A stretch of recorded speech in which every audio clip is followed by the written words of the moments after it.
So welcome to lecture number 137 and of our lecture on Moreh Nevuchim. The text I'll be reading from again is the Shlomo Pinas edition. If you have it, great. When I say page numbers, I'm referring to that. I am at page 629 in that edition. We are about to begin chapter 52 of part 3 of the Moreh Nevuchim. So, the Rambam is kind of wrapping things up here as we've seen, and in the last chapter, he reminded us of an idea that he has been building up towards the entire book, and that is that the connection we have with God is through our intellect, right? The special intellect that we have, that the Rambam called the active intellect, is through that intellect we as human beings have the ability to come closer to understanding God, to understanding the world, and the way to do that is through study, through intellectual perfection. He said it begins, of course, with moral and ethical perfection. I'm kind of reviewing things that we've been studying now for the past few years. At once you're humble and moral and ethical, and you're living a proper life, then you develop that intellect by studying the world around you, by studying Maaseh Bereshit, by studying science.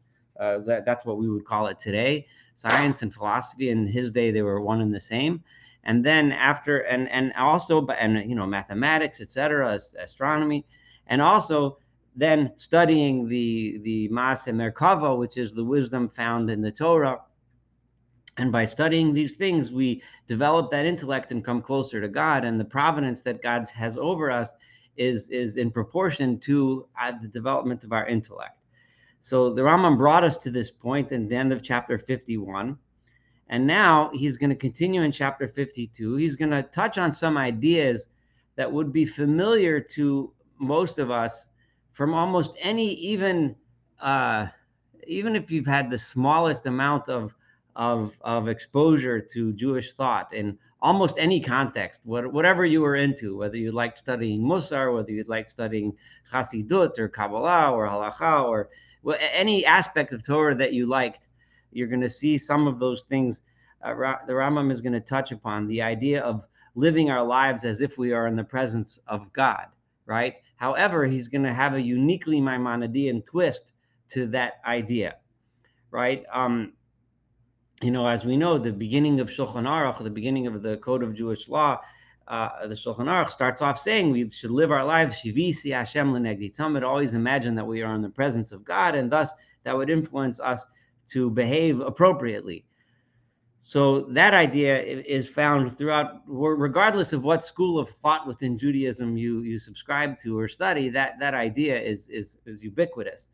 So it lands in the Rambam here in chapter 52. So let's see how the Rambam puts a twist on that idea and how that fits into the scheme of Maimonidean thought.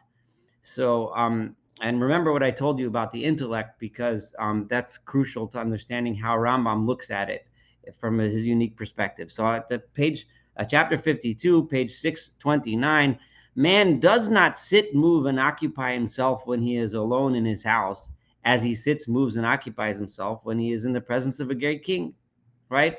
We all behave differently depending on who we're with, right? If you're in, remember the Rambam lived in a day when people were still ruled by monarchies, absolute monarchies. If you're sitting in the king's palace, you act differently than you would than in your own living room, right? Nor does he speak and rejoice while he is with his family and relatives as he speaks in the king's council. When if you're invited to the inner chambers of the king and he asks you for advice, you don't joke around like you would necessarily with your family and kids around the table by dinner, right?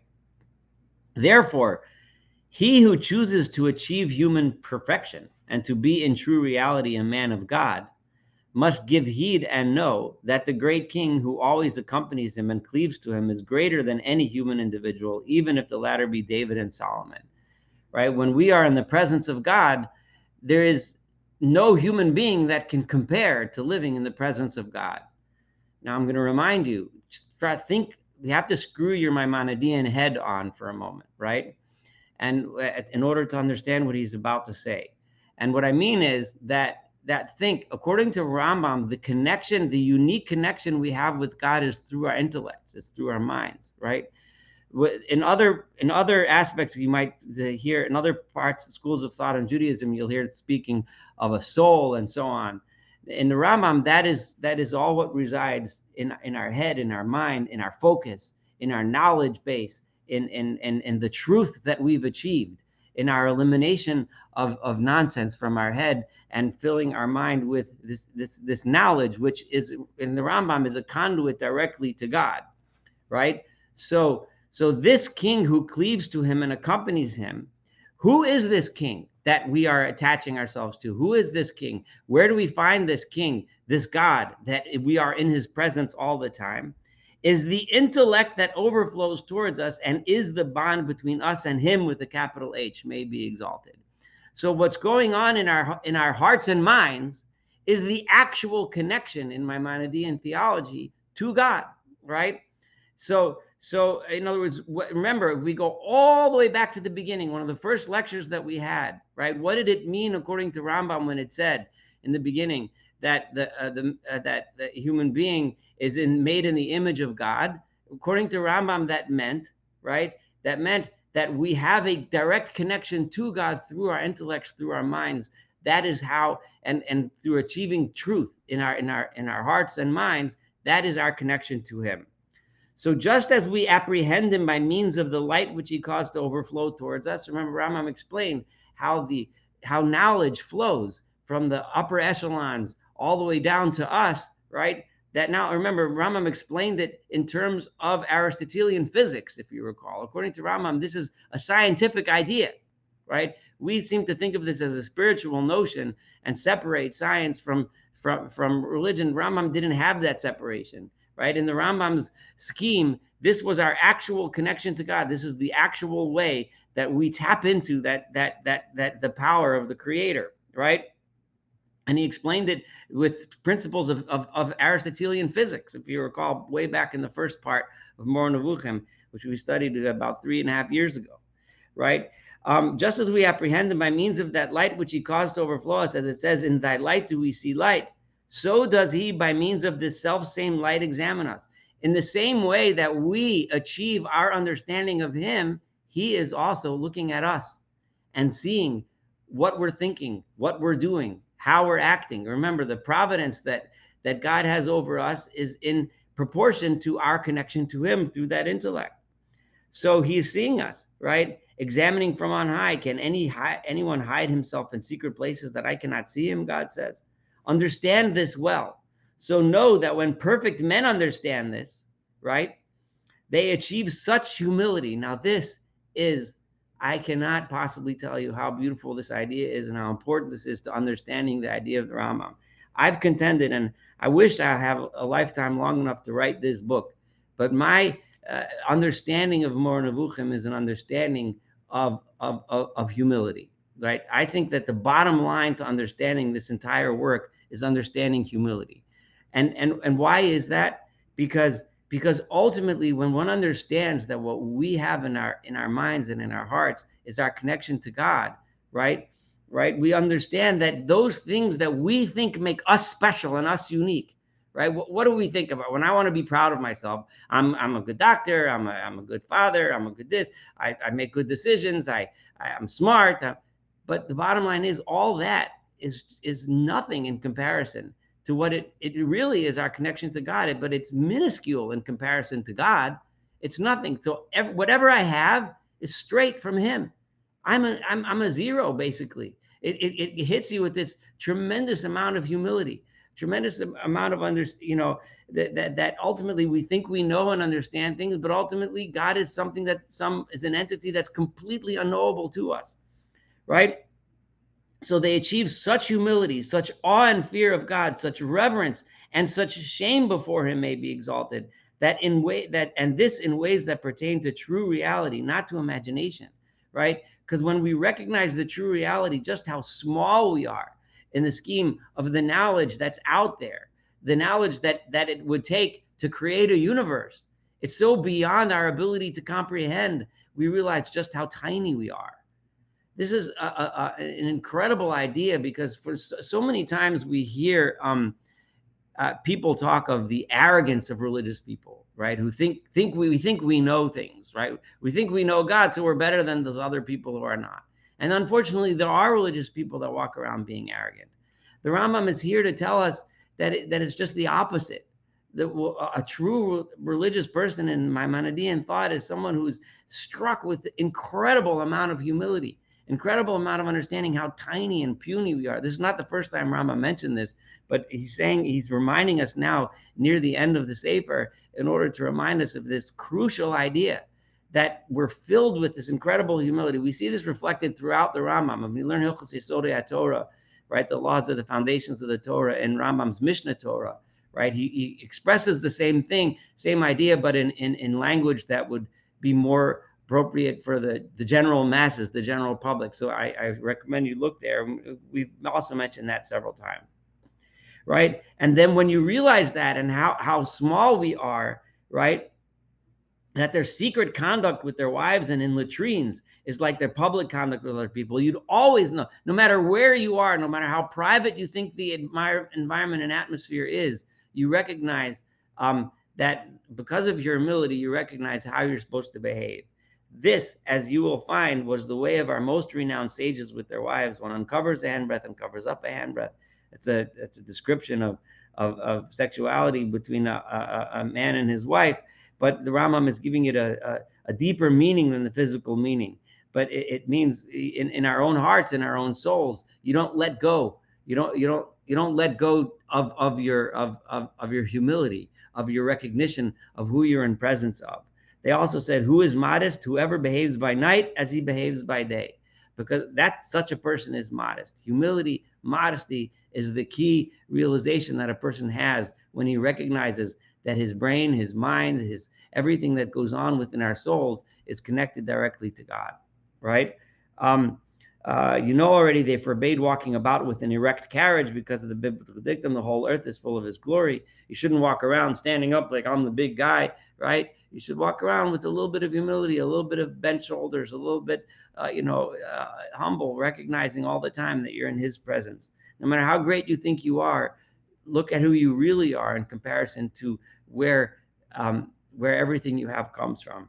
Right? All this being intended firmly to establish the notion that I have mentioned to you, that we are always before him may be exalted.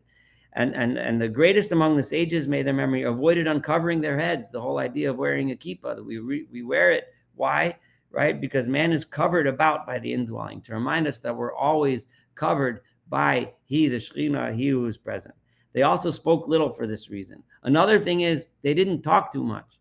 They kept their mouths shut, right? We have already given in the commentary on Avos the explanation that was needed concerning the habit of speaking but little. For God is in heaven and thou upon the earth, therefore let thy words be few, right? A person who thinks that he's the greatest guy is going to talk, and he's always going to share his opinion. He'll always have an opinion on every matter.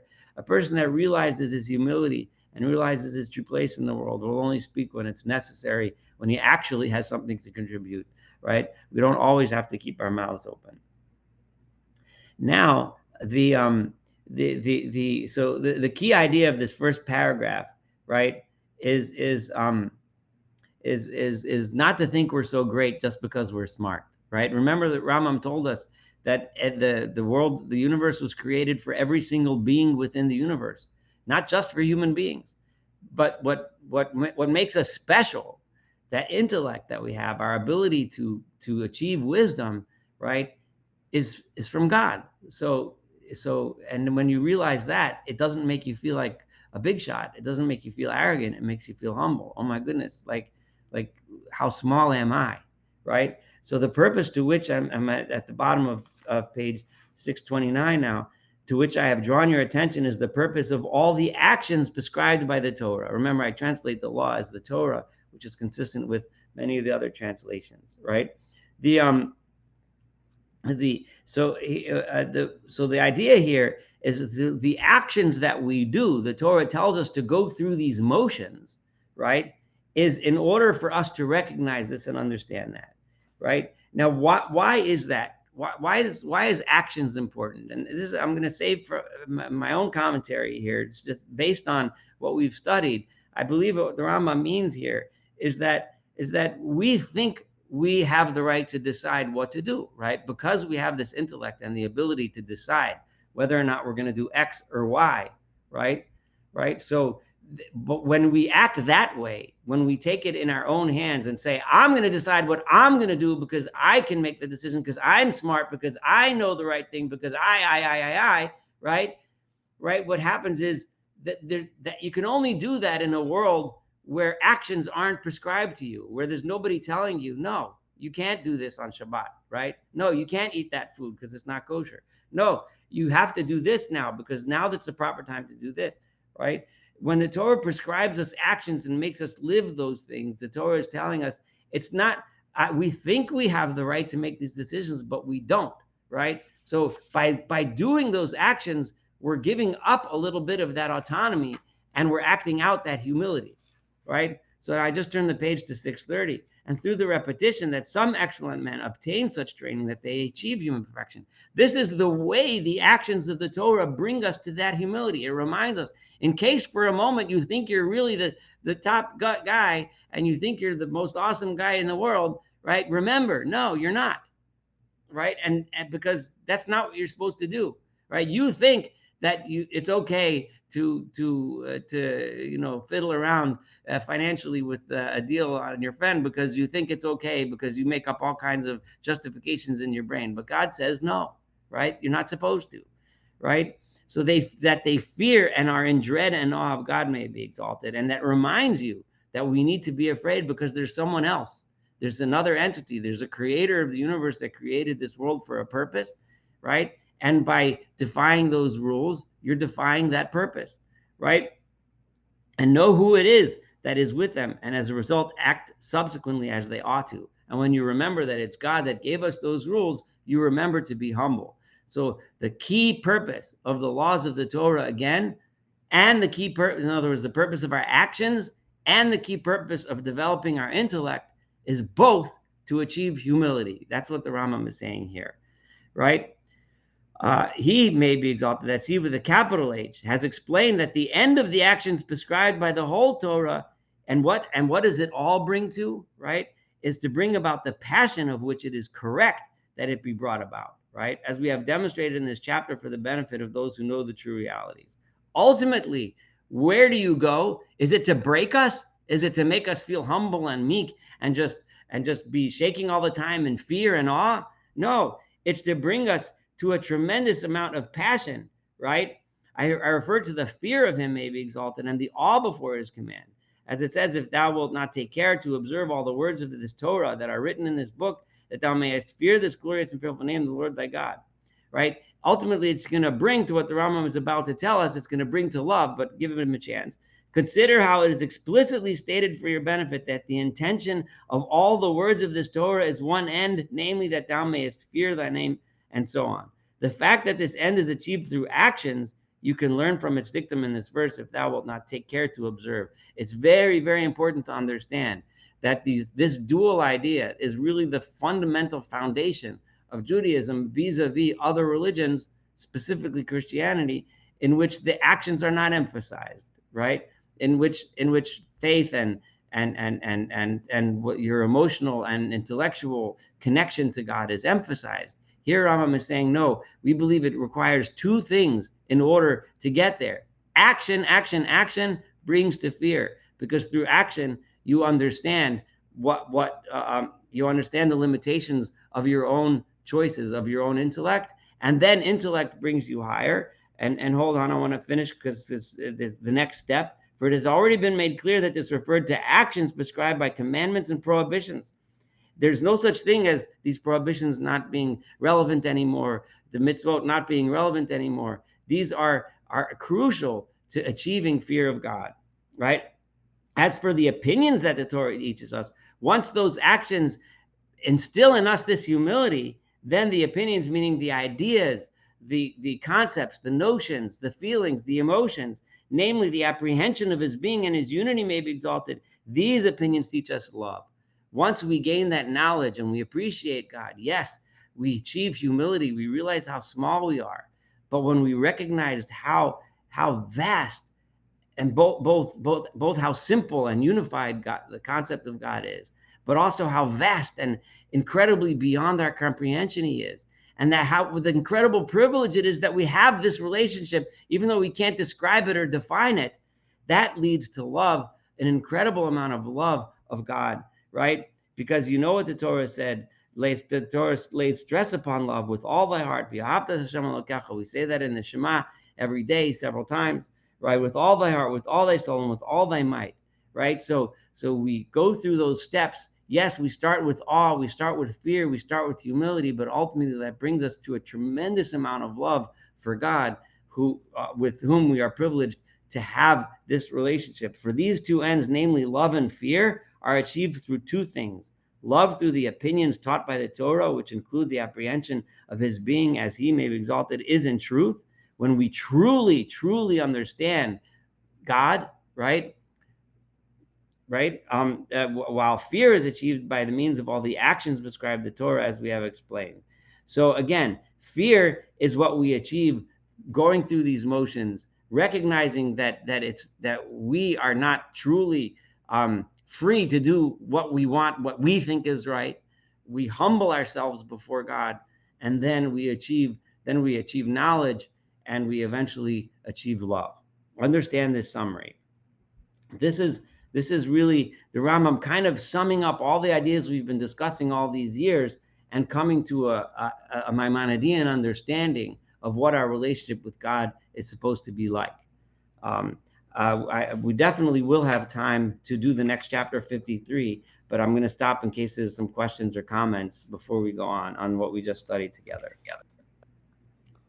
Just wanted to say that as usual, we are in the parsha, so ve'ahavta et Hashem Elokecha. Oh yeah, it's this week. It's this week's Torah portion. Thank you for bringing that up. Absolutely.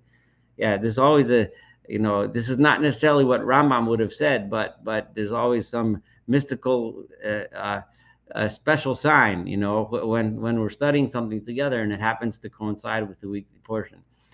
But yeah, the Rambam would not have liked that. So please, scratch that from the record. But I'll say it. Well, he might have translated V'chol Meodecha differently. The translation is obviously going according to Rashi's explanation.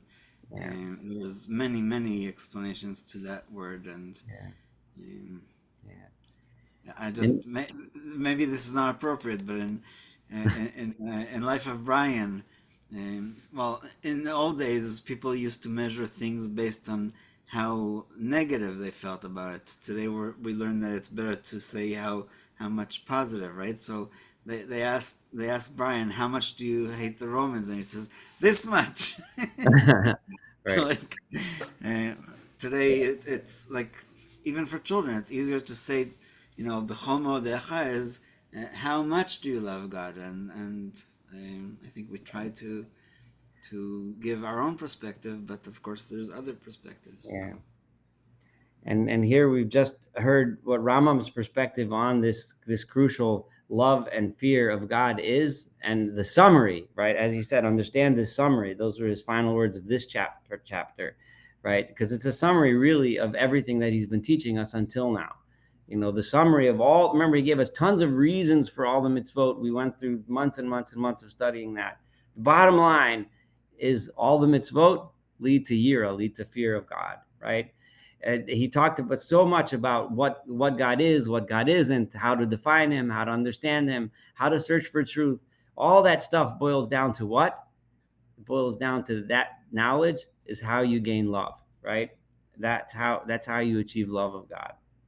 I see. So I'm a little confused about the connection between knowledge and action and fear and leading to humility. Can you just sort of bridge all of that briefly? I mean, I know you've touched on it pretty well, but Yeah, I'll give I'll try to do a one sentence summary that makes sense. And Billy just commented that yes, fear can definitely be better translated as awe. He used the term fear and awe, kind of interchangeably in this paragraph. But the bottom line is we keep the mitzvot, right? yeah, Right. By doing that, it leads to fear and awe, right? By living a life in which we acknowledge that we can't just do whatever we want to, right? There's a purpose, there's a reason, and that reason is God. That leads us to fear, right? And that also the beginning of our knowledge, the beginning of our quest. So basically, I like the word awe better than Okay, fear. so I'll say awe. But don't you think? I mean, fear has a lot of different connotations than awe. Yeah, But no, awe, I agree with you. I'm going to stop you agree? saying fear. I'm going to start using awe. You're 100% right. Everyone that said that, you guys are totally right. So, That's what sort of led me astray. I mean, but now I sort of see it a little bit right, better. right. It leads to awe of God, right? Awe is something that leads to change. It also, in other words, by doing that behavior, it leads to awe, but awe also leads to behaving properly, right? Just like you're in the presence of a king, right? You have awe of the king, right? So you act differently.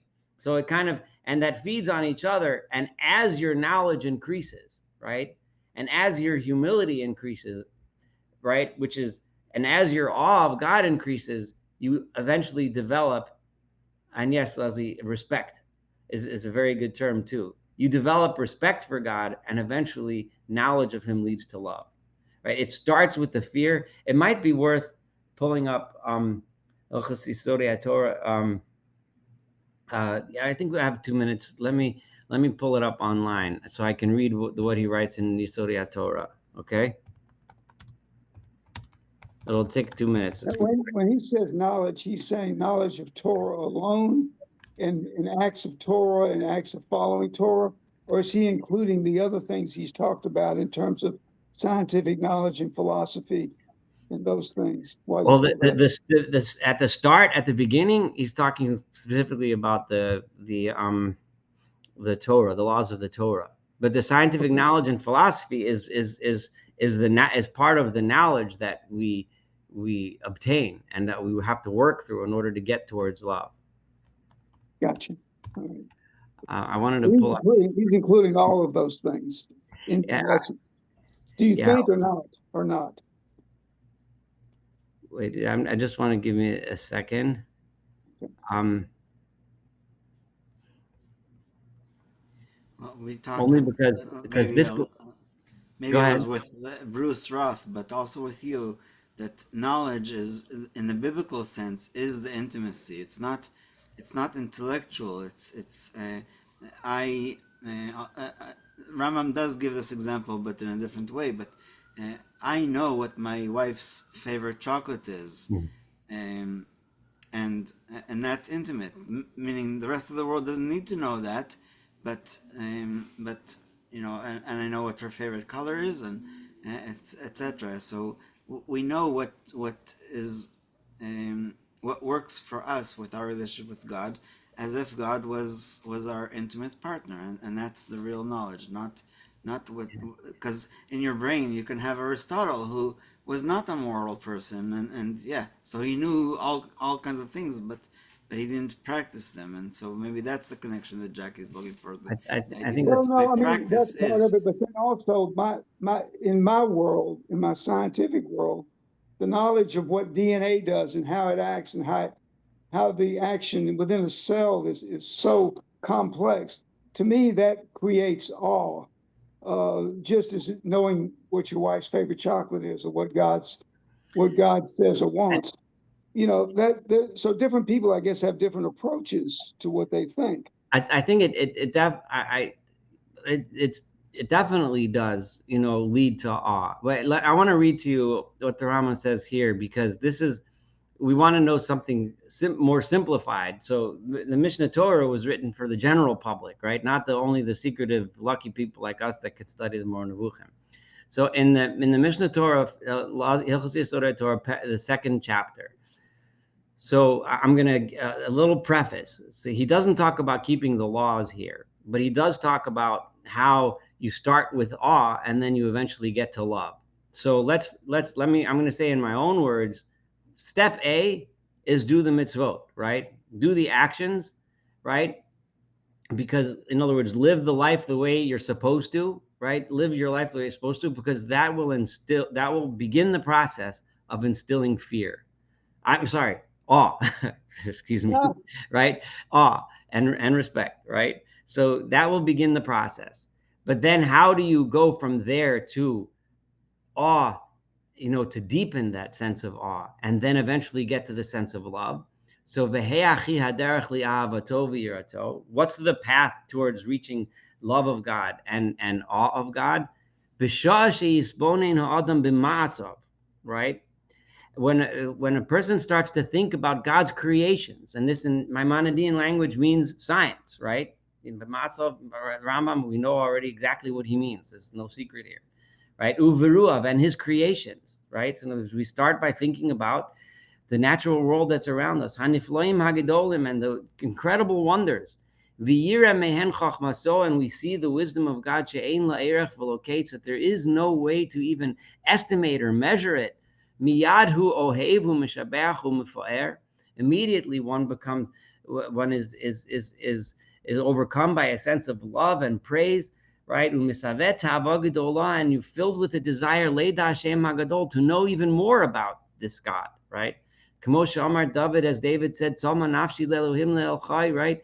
My soul thirsts for God, right? Rambam understands that thirst to be a thirst for more knowledge. And when he thinks about these very same things, miyadhu nirtala achorav, he also immediately is overcome by an awe that like pushes him backward. V'fached v'yodea, and he becomes afraid, and he knows shehu bria katana shefala, that he's a tiny little creation. Afela, that's dark, omedes bidas kala, that's sitting with limited knowledge. Like the human being is so limited, me'uta lefnei tamim deus, when is compared to the one who is pure of knowledge. That's the one with the capital O. Kamosha Amar David, ki eresh amecha maseh etzbach. When I see your heavens, I see the works of your fingers. Mo'enosh kitzis kirenu, and then he goes on to say in the next verse, what is man that we should even bother mentioning man? And then he goes on to explain a crash course on Aristotelian physics and the biological knowledge of his day. So it's a process. We start with actions, right? And the actions begin this process. But then the more we learn, the more we go back and forth. We grow. The more we know, the more we love, the more we desire to know more. But at the same time, we also have this awe and respect for the greatness and wonder of God Himself. So this is the process that we go through, and this is the process that the Rambam is talking about here in chapter 52.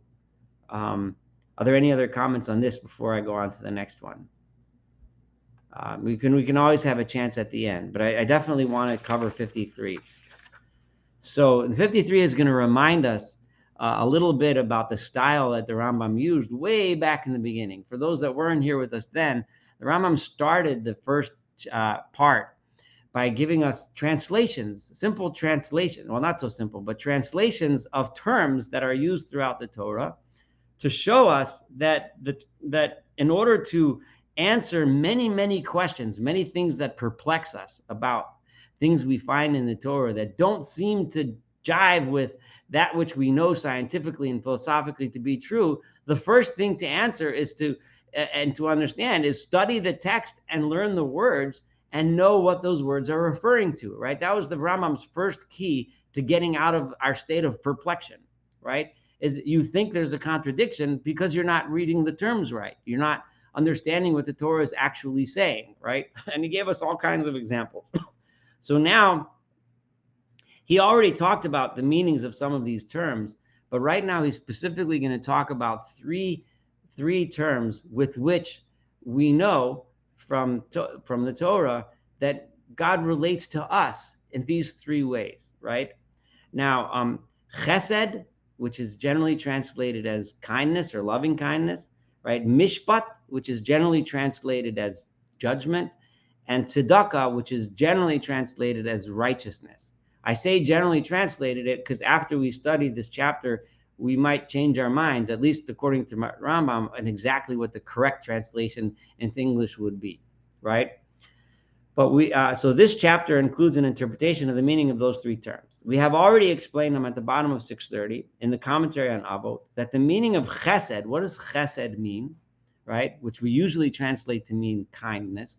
But the actual meaning of the word is in excess of, in whatever manner excess is practiced. Chesed really means more than what is supposed to be, right? So sometimes chesed could actually be a derogatory term, and in some rare cases in the Torah, it's used in a bad way, right? So what it really means is more than what you would simply imagine someone deserves. In most cases, however, it applies to excess and beneficence. Usually, it's used in the context of something good, giving someone more than what they necessarily deserve, right? Now, it is known that beneficence includes two notions. When a person is beneficent, there's two things that means. One of them consisting in the exercise of beneficence towards one who has no right at all to claim this from you, right? You have no connection whatsoever to a being, a creature, a person, right? But you act beneficently. I don't know what that, but you act with chesed, with kindness. What was that? Benevolently. Benevolently. Okay, there you go. Thank you. Right? Towards that person, towards that being, towards that creature, towards whatever that entity is, not because that person doesn't deserve it at all. Like, you have no reason. You just stop on the side of the road and you give the person something. They have no connection to you. You don't owe them anything, but you do it anyway, right? But the other consists in the exercise of beneficence toward one who deserves it, but in greater measure than he deserves it. It also means, right, if you owe somebody money, or it's part of your job to take care of cleaning up or whatever, but you don't just clean up, right? You do a little extra. You hire somebody to do your lawn, and he comes and he mows your lawn, and he sees, by the way, I'm not going to charge you for it, but I saw your bushes needed trimming, so I took care of that too. So you do more than that which you were required to do, but you were required to do something.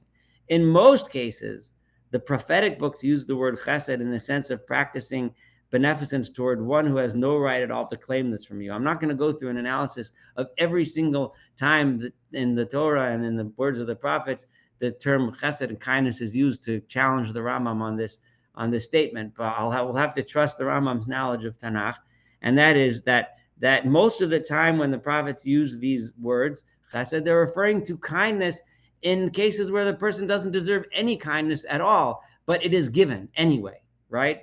Therefore, every benefit that comes from him, with the capital H, may be exalted, is called chesed. Because remember, God isn't obligated to give us anything, right? We don't deserve to even exist, right? He could just as easily have decided not to create a universe, right? For whatever reason, he decided to make you and I exist. And so that every single moment that we exist is a beneficence, is a chesed beyond which what we deserve. Thus it says, I will make mention of the loving kindness of the Lord. Hence, this reality as a whole, I mean that he may be exalted, has brought into being. All of this reality, in other words, everything we see around us, the entire universe, all of this reality is a chesed, is a kindness from God, right? The fact that we're able to experience all the experiences that we experience every single second of every single day is kindness from God. Thus it says, nowadays it's so common to people say, I deserve to be treated like fill in the blank, right? Well, I mean, I understand that in context, whatever, I'm not going to argue. I understand. Yes, you do deserve to be treated well. I'm not arguing with that. But in principle, in reality, none of us deserve anything. We don't even deserve to be here, right? So the world is built up in loving kindness. What does it mean the world is built on chesed, right? It doesn't mean that God is a Santa Claus giving out presents to everybody. It means that God made everything. Everything is a chesed because we don't deserve to be here, right? The meaning of which is the building up of the world is loving kindness, and he may be exalted, says in an enumeration of his attributes, and abundant in loving kindness. Why? Because we exist, because existence exists. That is chesed. So the world is built on chesed. That is the Rambam's understanding of that idea that the world is founded on chesed.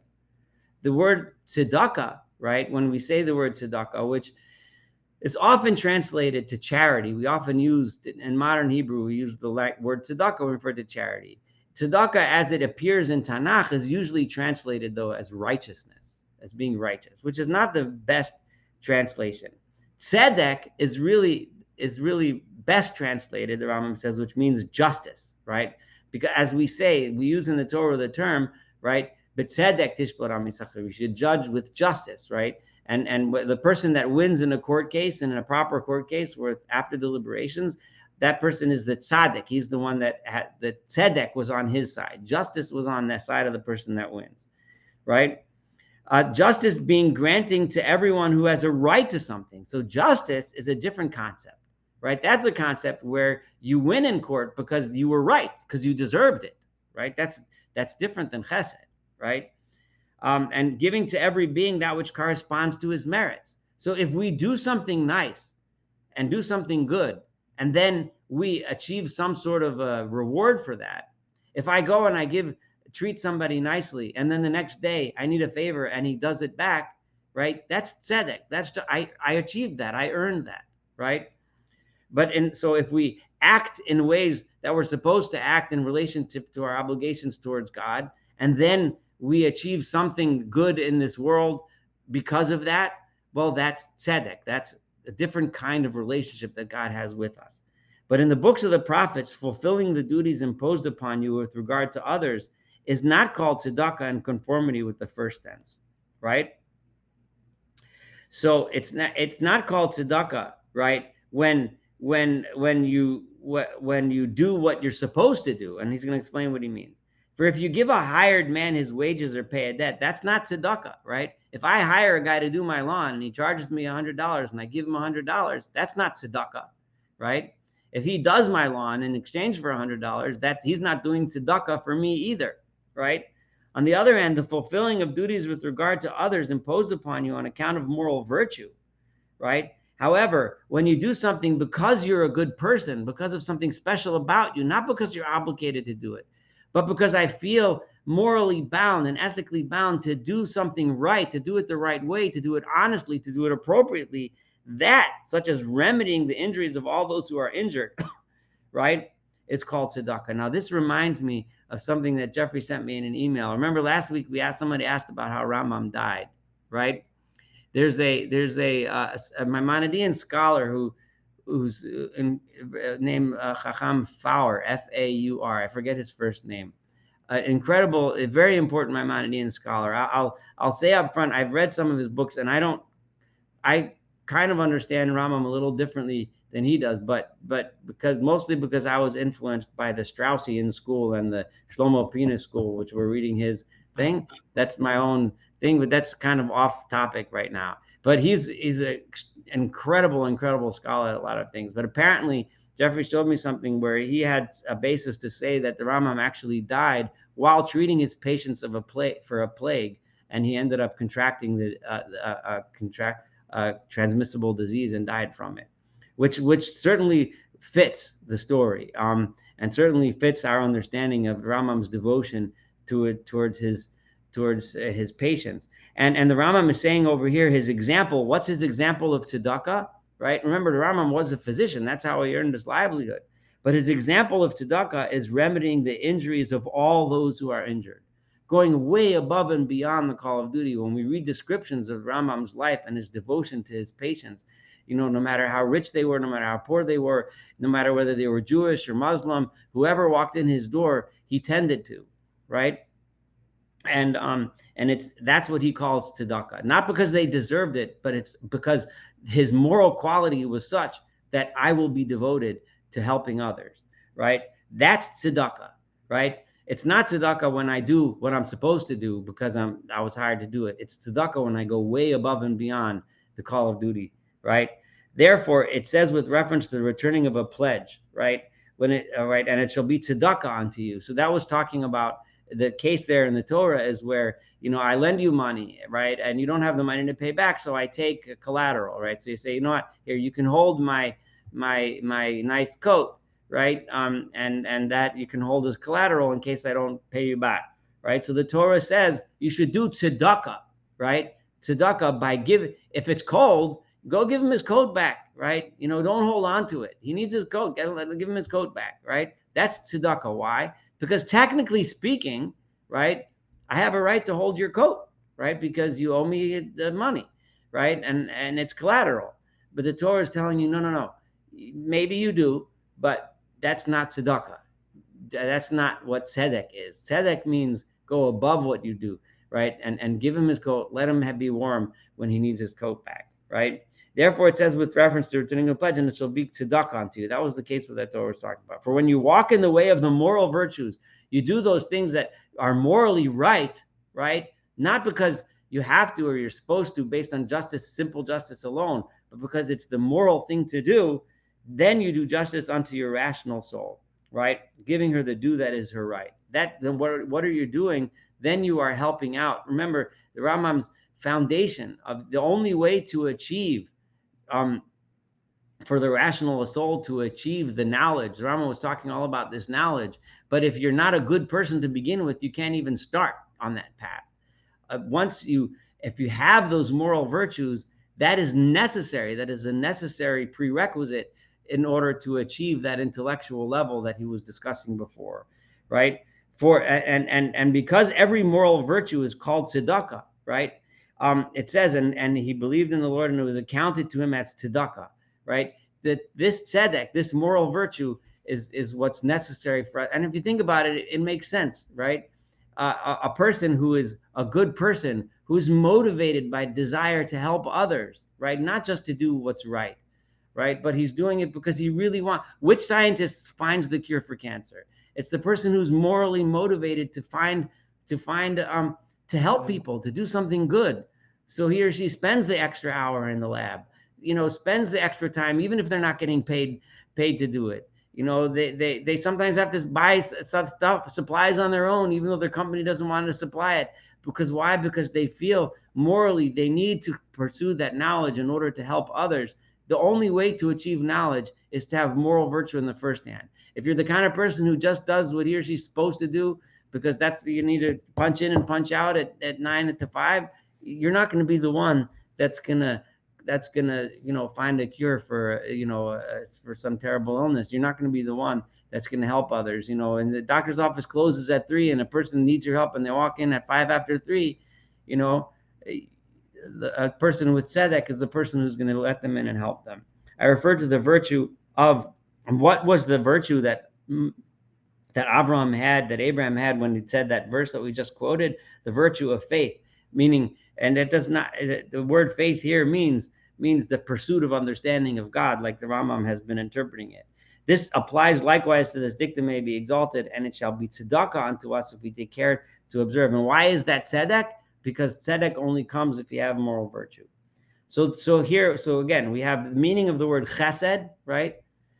Right, chesed meaning the very fact that we exist is chesed from God, is kindness, because it's above and beyond what we deserve. And tzedakah is what is technically means, right? Tzedek is justice, giving what we do deserve. Now, I want to add a little so that we understand his understanding of tzedakah a little more. So that's something that, who deserves tzedek, right? Who deserves the moral virtue, right? The rational soul, right? That's our soul. That's our mind. That's our heart, right? This is that actually deserves, right? That kind of moral behavior. That actually deserves that kind of respect, right? Because that is how we nurture that part of our soul. If we leave our brains and let it rot, and we don't morally improve ourselves, and we don't work on it, we're not giving our rational soul, right, what it deserves. So we're missing out on tzedek. So in order to get to tzedek, we have to have that moral virtue. And then as for the word mishpat, what does mishpat mean? It means judgment concerning what ought to be done to one who is judged, whether in the way of conferring a benefit or punishment. All right. So mishpat is the way that God relates to us in the form of doing what is actually deserved, right? So mishpat is not usually the way I guess we would I'm trying to think.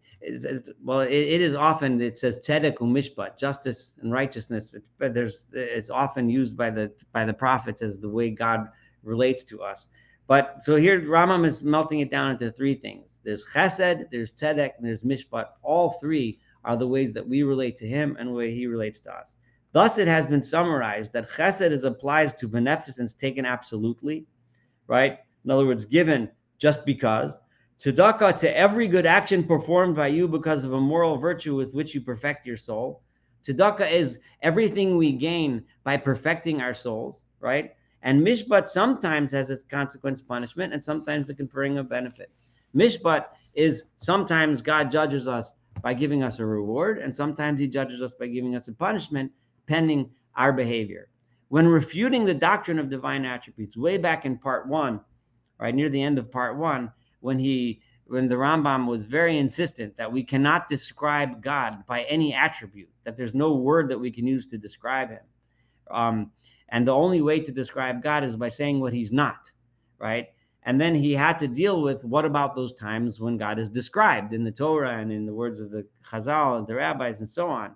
So we have already explained that every attribute by which God is described in the books of the prophets is an attribute of action, which, just if for those that weren't here at the time, the Rambam says that those attributes are not describing God himself. Those are describing the actions which we perceive that come from God, right? So if we talk, for example, about chesed, kindness, which Rambam just described, right? And he said our very existence is chesed.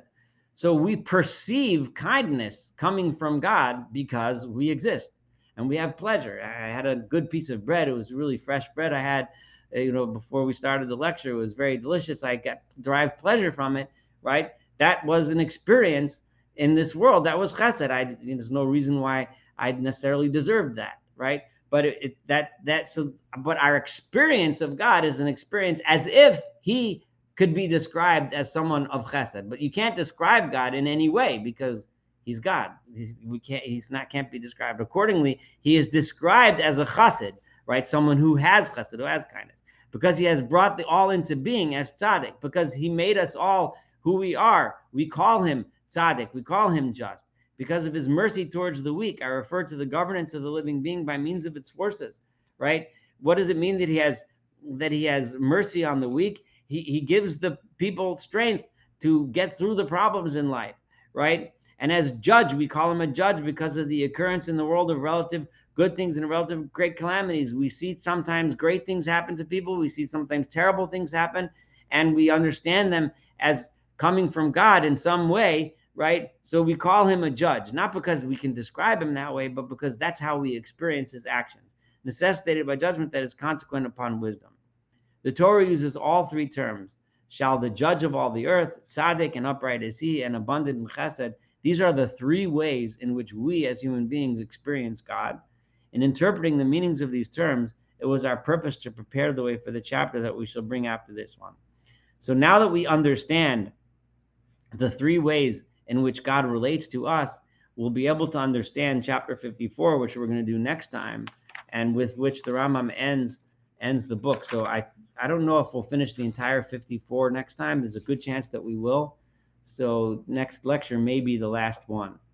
But he needed, in order to lay the groundwork for the next one, we had to understand what chesed, tzedek, and mishpat are. We have a few minutes for comments, questions, ideas. So fire away. It almost seems like he's contradicting himself in some ways, and it might be because I'm misinterpreting.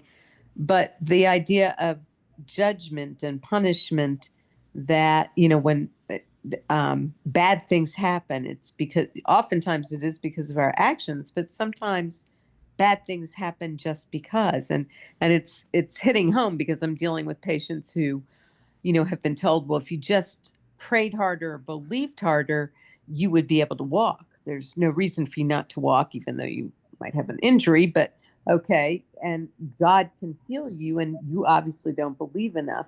And so then they end up thinking, I'm being punished. And so he seems to be saying that here, which I don't think he said.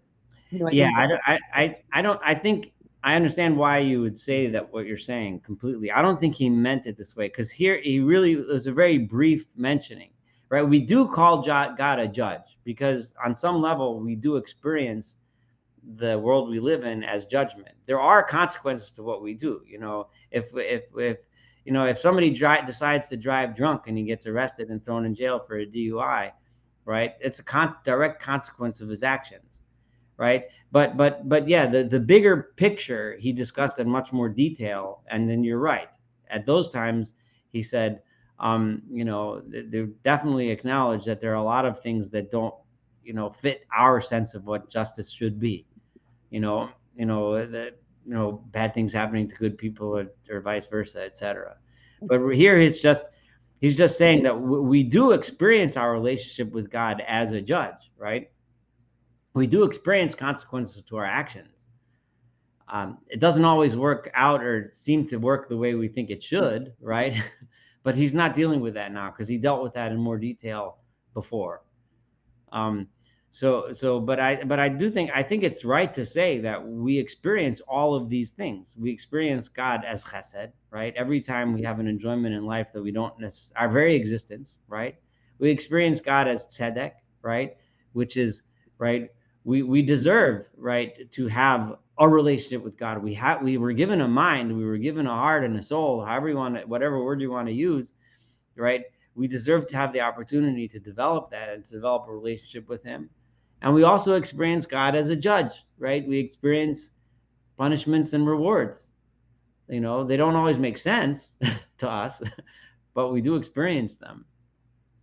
And those are the three ways that we experience it.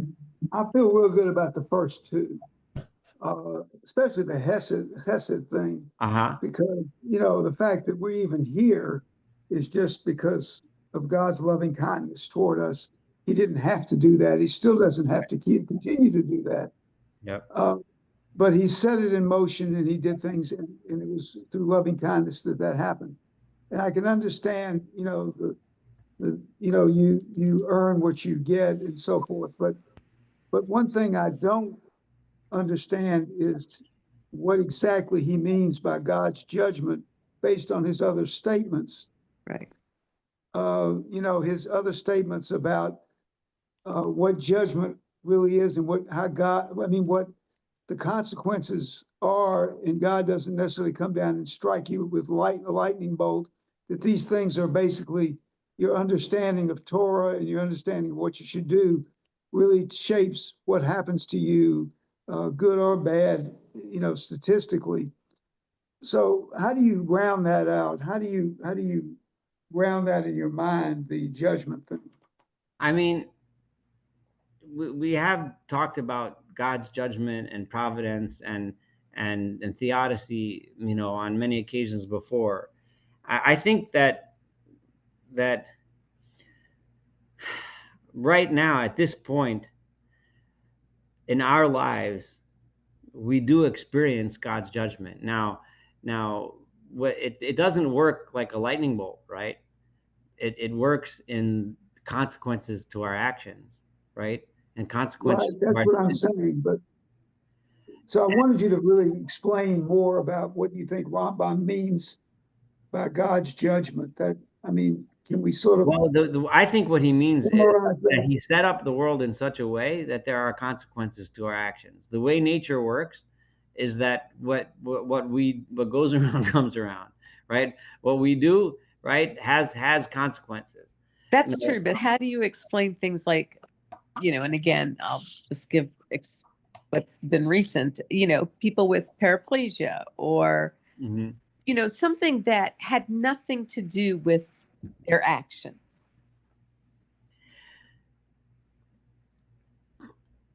Well, that's not always true.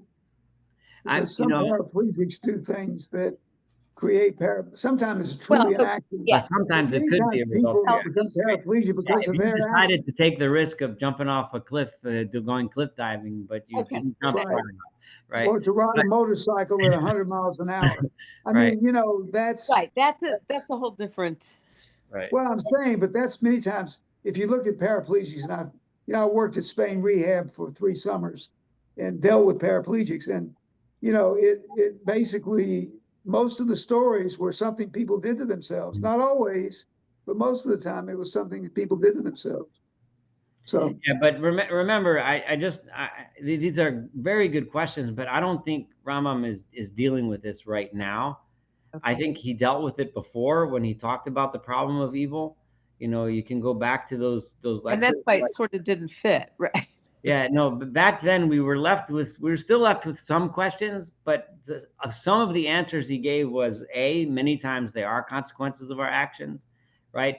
Many times, and God, for whatever reason, decided to build the world in such a way where people can decide to do evil to others, and and so it's because of what somebody did, you know. But there was a lot of discussion of it. But right now he's just summarizing, right? And he's summarizing in order for us to understand his final conclusion, right? The ways in which we experience God, right? And when he says we experience God, it's the way we experience nature, we experience the world, the way we experience our lives. When we walk through our lives, everything was created by God. Remember, Rambam said when the Torah says God did something, it means he created the universe in such a way that something was going to happen, right? Right. So the universe that we experience is all the actions of God, and we experience him in these three ways. I think we're asking very important questions, but they're much more than what he really wanted to touch upon for this purpose. I got you. So for this purpose, he wanted us to know those three ideas, and we'll understand when we study next week together, why he laid those down. I do want to. We're a little over the hour, but just I think next week is going to be the last one. But I do plan, Mirza Hashem, to immediately begin our next project, right, which is going to be the Kuzari. And for those that weren't here in previous ones, the English version that I'm going to recommend is this one by Rabbi Daniel Korobkin, because it's the most up-to-date English with the easiest to read and understand and everything. It's not a direct translation from the Judeo-Arabic, where Rabbi Yehuda Halevi wrote the Kuzari in Judeo-Arabic. There is a early 20th century translation. I think that was, I forget the name of the author. Jeffrey, if you remember, you can tell us. But that you could get, that is an English translation directly from the Judeo-Arabic. I'm going to tell you that after searching through there's several scholarly Hebrew translations directly from the Arabic. And this one by Michael Schwartz is the Hebrew version that I plan on using for most of what I do. This is really the top. Leslie, the one you're holding, which one? Daniel Korobik. Yeah, that's the same one that I suggested. It's just a different. You have this one. It's just a different cover, but probably a different run. So what's the name of the author, Rabbi? The Rabbi Yehuda Halevi was the writer of the Kuzari, right? Okay.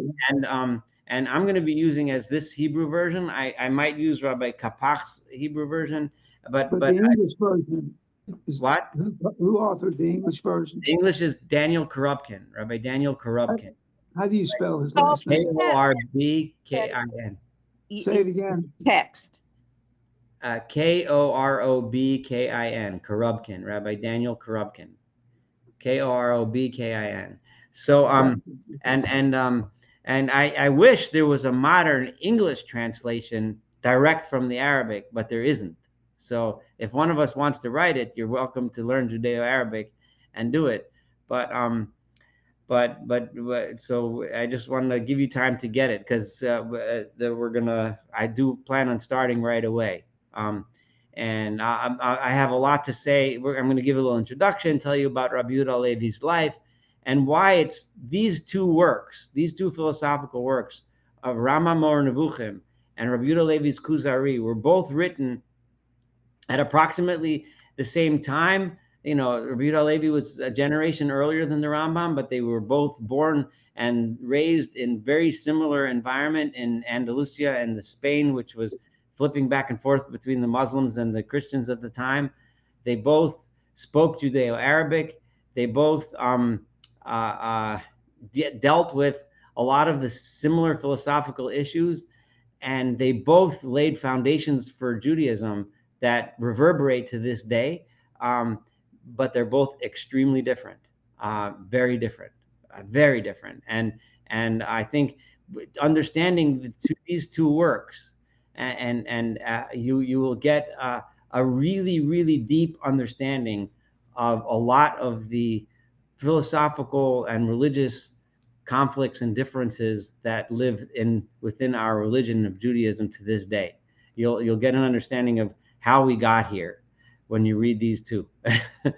And the Kuzari, again, will also take us several years. We're going to learn beautiful, beautiful, wonderful things and ideas, and you're going to see two very different visions of what our religion is, coming from people